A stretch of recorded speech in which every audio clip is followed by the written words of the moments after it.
మనం తగ్గించాలి అని కూడా నేను కోరుకుంటున్నాను. అంతేకాకుండా ఎన్నో రకాల మంది ఇంటికి తాళమేసి బండ్లు కట్టుకొని, ముఖ్యంగా గిరిజన బిడ్డలు చాలా దూరానికి వెళ్ళి చెరుకు కొట్టడానికి వెళ్తూ ఉంటారు. ఆ చెరుకు కొట్టే ప్రయాణంలో కూడా చాలామంది విషపురుగులు గురి అయి కూడా చనిపోతూ ఉంటారు. కొంతమంది కరెంటు షార్ట్కు గురై చనిపోతూ ఉంటారు.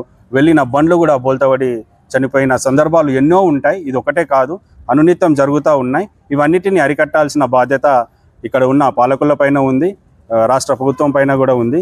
తప్పకుండా కఠిన చర్యలు తీసుకొని వీళ్ళకు పరిశ్రమలు ఏర్పాటు చేసి వాళ్ళకు ఉపాధి అవకాశాలు కలగజేయాలి.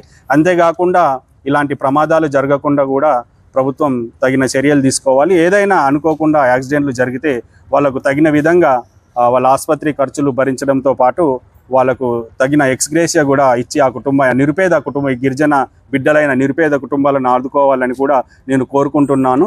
అంతేకాకుండా ఇక్కడ నందినిబాయి అనే ఒక ఇంటర్మీడియట్ ఫస్ట్ ఇయర్ అమ్మాయి కూడా కూలీకి వెళ్ళి గాయపడి చికిత్స పొందుతుంది. ఆమె ఎందుకు వచ్చిందంటే దసరా సెలవుల్లో ఇంటికి రావడం వలన తను కూడా అమ్మకి తోడుగా కూలీకి వెళ్ళడం గాయపడడం జరిగింది. సో ఎందుకు అంటే చదువుకునే బిడ్డలు కూడా వాళ్ళు పని చేసుకుంటే కానీ వాళ్ళ కుటుంబం పోషణ జరగడం లేదు. ఈ వలస కూలీలు అనేది ఎన్నో ఏళ్ల నుంచి ఉంది. తప్పకుండా ఈ పరిశ్రమలు ఏర్పాటు చేసి వాళ్ళకు ఉపాధి అవకాశాలు కలగజేస్తే తప్ప ఇది రూపుమాపదు. కాబట్టి ప్రభుత్వం తప్పకుండా వాళ్ళ తగిన చర్యలు తీసుకొని నారాయణఖేడ్ నియోజకవర్గంలో తగినన్ని పరిశ్రమలు ఏర్పాటు చేసి ఉపాధి అవకాశాలు కలగజేయాలి అని నేను ప్రభుత్వాన్ని డిమాండ్ చేస్తున్నాను. దెబ్బలు నేను డాక్టర్తో కూడా మాట్లాడడం జరిగింది. అంతేకాకుండా మన నారాయణఖేడ్ నియోజకవర్గానికి సంబంధించిన ప్రముఖులు కూడా ఈ బీదర్ ప్రాంతంలో ఉన్నారు. ముఖ్యంగా మహేశ్వర్ రెడ్డి అన్నగారు ఉన్నారు. వాళ్ళ ద్వారా కూడా ఇక్కడ ఉన్న పేషెంట్స్కి తగిన సహాయ సహకారాలు అందించాలి అని కోరాను. తను కూడా ప్రత్యేకంగా చొరవ చూపి అన్ని రకాలుగా సహాయ సహకారాలు అందిస్తానని కూడా ధైర్యంగా పేషెంట్స్కి చెప్పారు, మాకు చెప్పారు. సో ఇంటికి తిరిగి రావాలి అని నేను కోరుకుంటున్నాను.